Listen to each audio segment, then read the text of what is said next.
خدا قادر مطلق باپ اور بیٹے اور روح القدس کے نام میں آپ سبوں کی سلامتی ہو۔ مسیح یسوع میں عزیز بھائیوں، بہنوں، بچوں اور بزرگوں، آج یقیناً ہم خداوند کے شکر گزار اس کی تمام نعمتوں کے لیے، تمام برکتوں کے لیے، اس سارے وقت کے لیے جو اس نے ہماری زندگی میں بخشا ہے کہ ہم اپنے خاندانوں کے ساتھ اس کے گھر میں موجود ہیں اور بطور کلیسیا ایک خاندان ہم یہاں پر جمع ہیں، اور میں آپ سب کو خداوند کے گھر میں خوش آمدید کہتا ہوں۔ آئیے ہم سب کھڑے ہوں گے اور ہم انجیل مقدس میں سے آج کی تلاوت کو سنیں گے۔ ہمارے لیے آج کی خوشخبری بمطابق مقدس متی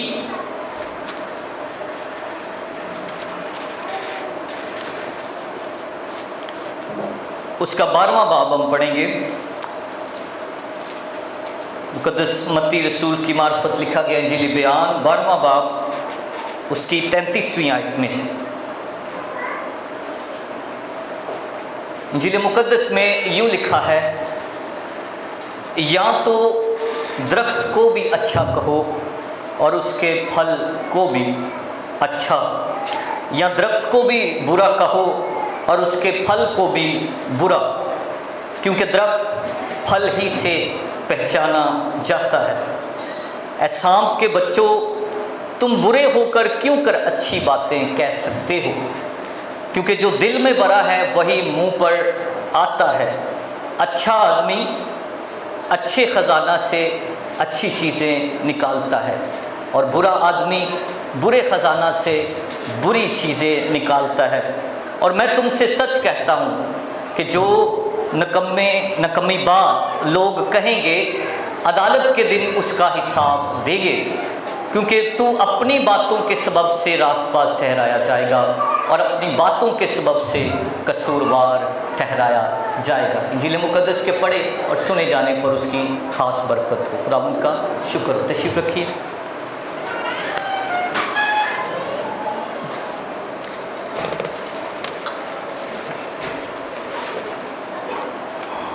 آئیے آج تھوڑے وقت کے لیے ایک بڑے خاص موضوع جو کہ بہت ہی عملی ہے، پچھلے اتوار کی طرح آج ایک بڑے خاص موضوع پر ہم غور و خوض کریں گے، اور میں چاہوں گا تھوڑی دیر کے لیے سب کی توجہ، بچے بڑے سارے جو ہیں، سب کی توجہ خداوند کے پاک کلام کی طرف ہو۔ آج ہم بات کریں گے مسیحیوں کے باہمی تعلقات کے بارے میں، مسیحیوں کے باہمی تعلقات کے بارے میں، کہ کلام مقدس مسیحیوں کے باہمی تعلقات کے بارے میں کیا کہتا ہے۔ اور جب ہم لفظ مسیحی کہتے ہیں تو سب سے پہلے سوال یہ آتا ہے، ہو از اے کرسچن؟ مسیحی ہے کون؟ سب سے پہلے یہ جاننا ہے کہ کرسچن کون ہے، پھر جا کے باہمی تعلقات کی سمجھ آئے گی۔ ٹھیک ہے جی، ہمیں اس بات کی پہلے سمجھ ہونی چاہیے کہ کون مسیحی ہے۔ بائبل مقدس میں لکھا ہے کہ انطاکیہ میں پہلے مسیحی کہلائے۔ مسیح کے جو شاگرد تھے، جو کلیسیا تھی انطاکیہ میں، وہ کیا کہلائے؟ وہ مسیحی کہلائے۔ اکثر جو لاہور کا رہنے والا ہے ہم اس کو کیا کہتے ہیں؟ وہ ہے جی لاہوری ہے۔ ملتان کا ہم اس کو کہتے ہیں یہ ملتانی ہے۔ ہندوستان کیا کہتے ہیں؟ ہم ہندوستانی ہیں۔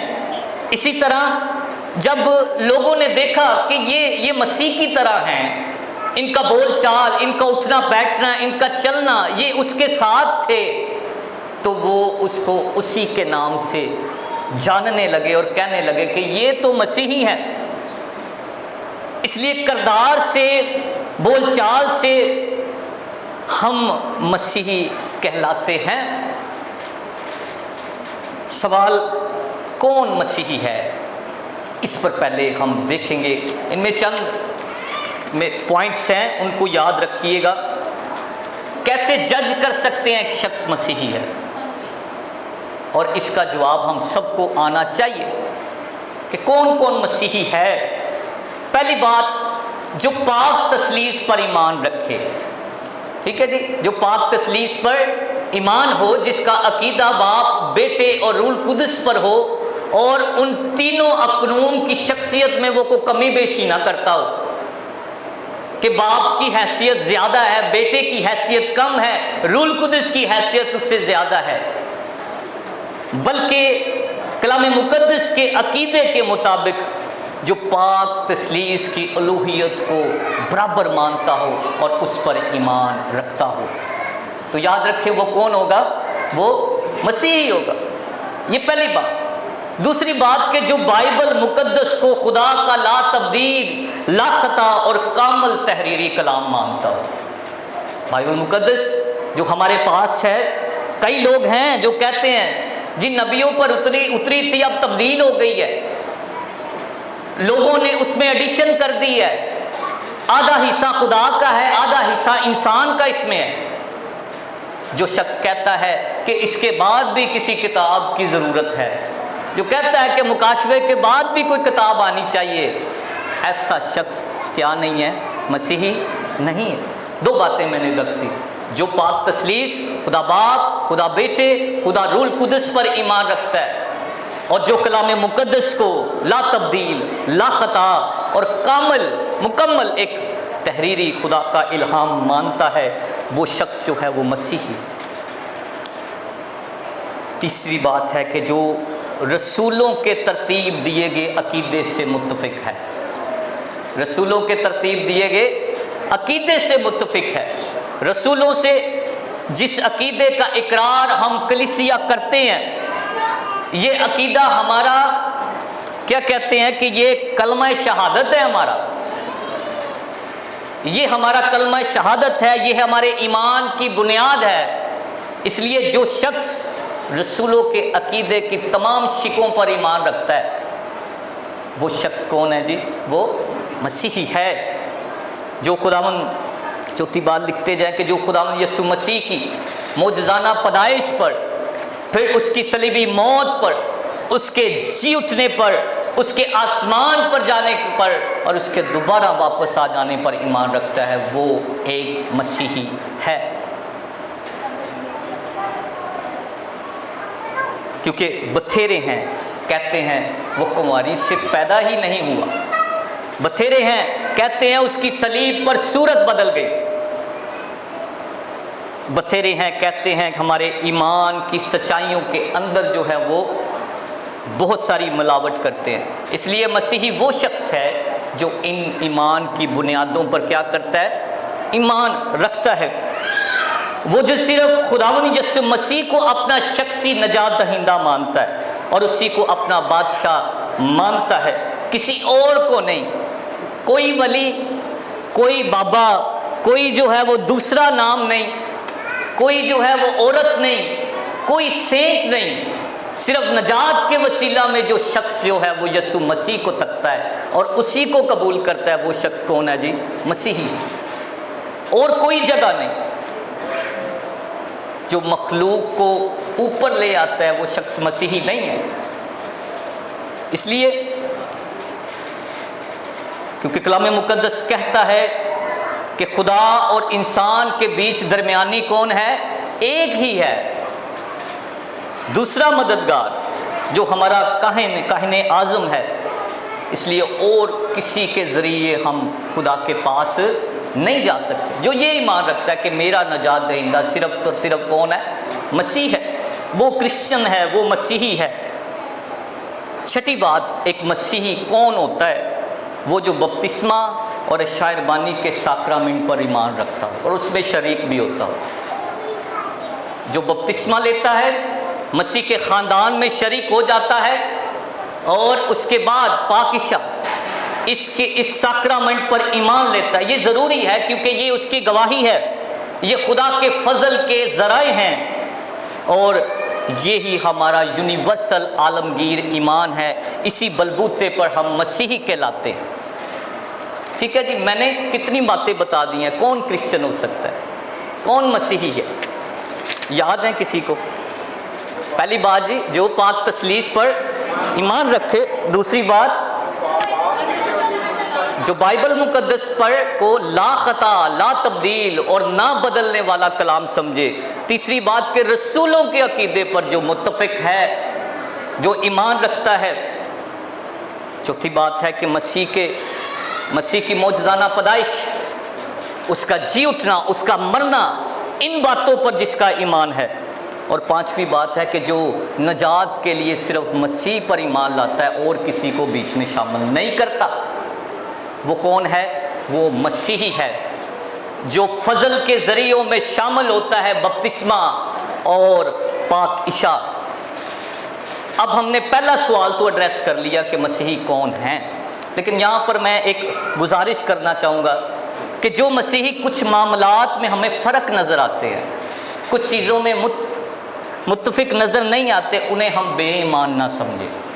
مثال کے طور پر بپتسمہ پر سارے ہی جو ہے وہ ایمان رکھتے ہیں، لیکن پریکٹس فرق ہے، کوئی جوان کے مانتا ہے، کوئی جو ہے بچے کا بپتسمہ مانتا ہے، عشاء ربانی کو مختلف طریقوں سے لیتے ہیں، کوئی ایک پیالے کا حامی ہے، کوئی مختلف جو ہیں وہ گلاسوں میں دیتے ہیں، کوئی روٹی استعمال کر رہا ہے، کوئی اس کی جگہ ٹکیا استعمال کر رہا ہے، ویفر استعمال کر رہا ہے، کوئی گھٹنے جوڑ کر لیتا ہے، کوئی ویسے آ کر لیتے ہیں۔ ایسی بنا پر ہم کسی کو بے ایمان نہ سمجھیں۔ پریکٹسز فرق ہو سکتی ہیں، کلچر، تعلیم، کلیسیاؤں کے نظام کے لحاظ سے پریکٹس فرق ہو سکتی ہے، لیکن ہم ان کو کافر نہ سمجھیں۔ اس لیے ضروری ہے کہ کلام مقدس مسیحیوں کے ساتھ میل ملاپ کے لیے کیا کہتا ہے، دوسری کلیسیاؤں کے ساتھ آپس میں میل ملاپ کے ساتھ کلام مقدس کیا کہتا ہے کہ جب ہم سمجھ گئے ہیں کہ میرا اور اس شخص کا ایمان ایک جیسا ہے، جو باتیں ہم نے کہی ہیں، تو پھر اس کے ساتھ ہم نے معاملات کیسے رکھنے ہیں۔ جب ہم ایمان ہیں، ہمارا رشتہ کیا ہوا؟ ایمانوں کا رشتہ ہو گیا، روحوں کا رشتہ ہو گیا۔ اس رشتے کی بنا پر خدا کا پاک کلام کہتا ہے کہ تم مسیحی آپس میں ایمان کی وجہ سے روحانی بہن بھائی ہو۔ کیا ہو جی؟ روحانی بہن بھائی ہو۔ پہلا تعلق جو کلام مقدس نے ہمارا آپس میں باندھا ہے وہ ہے روحانی بہن بھائیوں کا، روحانی بہن بھائیوں کا، کیونکہ جتنوں نے اسے قبول کیا اس نے انہیں خدا کے فرزند ہونے کا حق بخشا ہے۔ تو جب فرزند ہیں تو پھر کیا ہیں؟ بیٹے اور بیٹیاں ہیں۔ تو روحانی تعلق ہے۔ پھر اس نے کہا ہے کہ تم ایک ہی بدن کے مختلف اعضاء ہو۔ بدن کس کو کہا؟ اپنے آپ کو کہا، اور اس بدن کے ہم جو ہیں وہ سارے کیا ہیں؟ اعضاء ہیں، اعضاء ہیں۔ اور جس طرح جسم کے بہت سارے اعضاء، ہم سب ایک ہی بدن ہے، یسوع بدن کا سر ہے، جڑے ہوئے ہیں۔ تو بدن کے ساتھ جڑے رہنا کلام مقدس بار بار کہتا ہے، ہم سب ایک ہی بدن کے حصہ ہیں۔ کئی لوگوں کو اکثر کہتے ہیں مور کو اپنے جو ہیں وہ پاؤں پسند نہیں ہیں، ٹھیک ہے۔ ہم بھی اکثر جب اپنے آپ کو بناتے سنوارتے ہیں، شیشے میں کے سامنے کھڑے ہوتے ہیں، بعض اوقات ہمیں اپنے چہرے کی، اپنے بدن کی کئی چیزیں پسند نہیں آتی، آدھا گھنٹہ لگ جاتا ہے، بال نہیں بنتے اکثر اوقات، کیونکہ اچھا نہیں لگ رہا ہوتا۔ لیکن میں یہاں یہ کہنا چاہوں گا کہ خدا جو ہے وہ غلطیاں نہیں کرتا، خدا غلطیاں نہیں کرتا، اس نے جو کچھ بنایا وہ دی بیسٹ بنایا، وہ دی بیسٹ بنایا۔ اس لیے کلیسیا جو بدن ہے، اس کے اندر جسے جہاں جہاں اس نے رکھا ہے وہ دی بیسٹ رکھا ہوا ہے، اس نے دی بیسٹ رکھا ہے جس کو جہاں رکھا ہوا۔ اور ہمارے ہاتھ ہمارے پورے بدن کی خدمت نہیں کر سکتے، ہمارے ہاتھ جو ہیں پورے بدن کی خدمت کر سکتے ہیں، ہر کسی کا اپنا اپنا کام ہے، یہ خدا نے رکھا ہوا ہے۔ اسی طرح کلیسیا کا جو بدن ہے، اس کے اندر بھی خدا نے سب کو اپنی اپنی خوبصورتی کے حساب سے رکھا ہوا ہے۔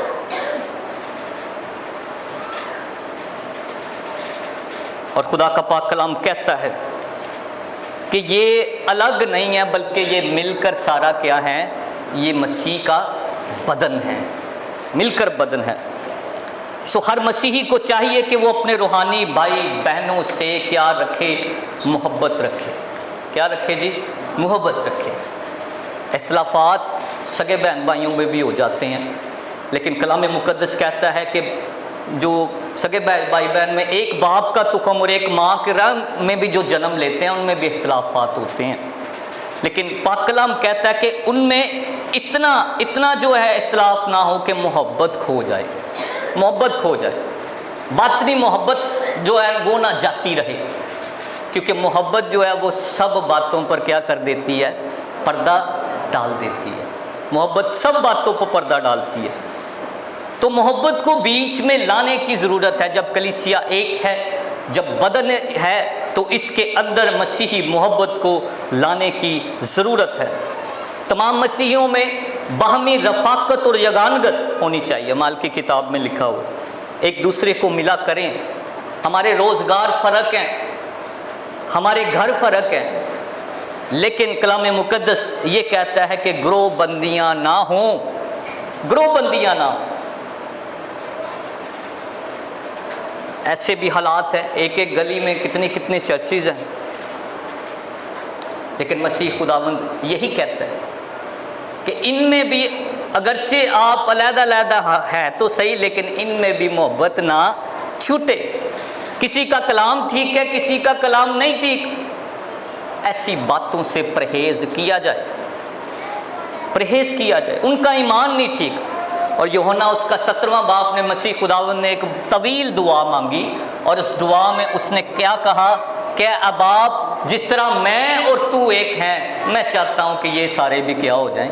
ایک ہو جائیں، ایک ہو جائیں۔ اس لیے رفاقت اور یگانگت نہ چھوٹے، ایک دوسرے کے دکھوں اور خوشیوں میں برابر کے شریک ہوں۔ دکھوں اور خوشیوں میں کیا ہوں جی؟ برابر کے شریک ہوں۔ دیکھیں کہاں پر دکھ ہے، کہاں پر سکھ ہے، پوچھا جائے، کیونکہ یہ ایک بدن ہے، یہ ایک خاندان ہے۔ اور میں یہ کہوں گا کہ یوسین بولٹ دنیا کا جو ہے وہ سب سے تیز ترین ایتھلیٹ تھا۔ وہ کیا کرتا تھا؟ وہ دوڑتا تھا۔ کیا اس کے ہاتھ دوڑتے تھے؟ نہیں، لیکن جب اس کو سراہا جاتا تھا، تمغہ دیا جاتا تھا، تو میڈل کہاں پر پہنایا جاتا ہے؟ لیکن پیراں تے پانا چاہیے سی، اس کے پاؤں دوڑتے تھے۔ میرے عزیزو، بدن کے کسی بھی حصے کو عزت ملے تو سمجھے سارے بدن کو عزت ملی ہے۔ کلیسیا کے اندر کسی کو بھی، کسی کا بیٹا بیٹی یا بڑا یا قوم کا کوئی بھی بچہ جو ہے، کس نے جو بھی سر کیا ہے، کامیاب ہوا ہے، خوش ہو جائیں، کیونکہ یہ بدن کی کامیابی اس اکیلے کی نہیں۔ یہ فلسفہ جو ہے نا، پولس رسول یہی سمجھانا چاہ رہے ہیں آج کے پاک کلام میں، کہ کلیسیا جو ہے اس طرح خوش ہو، ایک دوسرے کی عزت کریں، دوسروں کو خود سے بہتر سمجھیں۔ میرے علاوہ کسی کے پاس کوئی ایمان نہیں ہے، کلام نہیں ہے، مجھ سے اچھی کوئی دعا نہیں کر سکتا۔ ایسی باتوں سے پرہیز کریں۔ اس لیے بڑا ضروری ہے ایک لفظ سیکھیں کہ آئی کیئر فار یو، میں تمہاری فکر کرتا ہوں، میں تمہاری، لیکن ایک لفظ ہم نے سیکھا، آئی ڈونٹ کیئر، مینوں کوئی فکر نہیں، تہاڈی کوئی فکر نہیں۔ خداوند کا پاک کلام ایک دوسرے کے لیے ٹھوکر کا باعث نہ بنے، کم ہمتوں کو دلاسا دے اور کمزوروں کو سنبھالیں۔ یہ کلیسیا کے میل ملاپ کے کچھ اصول ہیں جو بائبل مقدس ہمیں دے رہی ہے۔ ایک دوسرے سے سچ بولیں، بوقت ضرورت ایک دوسرے کو سنبھالیں، ایک دوسرے کے حقوق کا خیال رکھیں۔ آپس میں جھگڑے سے بہتر ہے کہ اپنا نقصان بھی برداشت کر لیں، اپنا نقصان بھی برداشت کر لیں۔ صلح ہوتی ہے تو خیر یہ بہت سارے لوگوں کے لیے سیکھنے کی بات ہوگی کہ بعض جگہوں پر ہمیں اپنا نقصان برداشت کرنے کی بھی ضرورت پڑ جاتی ہے۔ لیکن آج کی تلاوتوں میں ایک بڑی خوبصورت بات آخری مسیح خداوند کے کلام میں ہے کہ ایک دوسرے کو معاف بھی کرو۔ یہ میں نے پچھلے اتوار بھی کہا تھا اور آج بھی میں کہوں گا، ایک دوسرے کو کیا کرو۔ اس سے بڑا عمل جو ہے وہ کوئی نہیں ہے، اس سے بڑا عمل کوئی نہیں، کیونکہ جب ہم معافی کا اعلان کرتے ہیں، معاف کرتے ہیں یا معافی دیتے ہیں، تو میرے عزیزو ہم اپنی معافی کا اعلان کرتے ہیں جو مسیح کی صلیب پر ہوتی ہے۔ خداوند ان ساری عملی باتوں پر آپ کو عمل کرنے کا، مجھے عمل کرنے کا باری فضل عطا کرے، آمین۔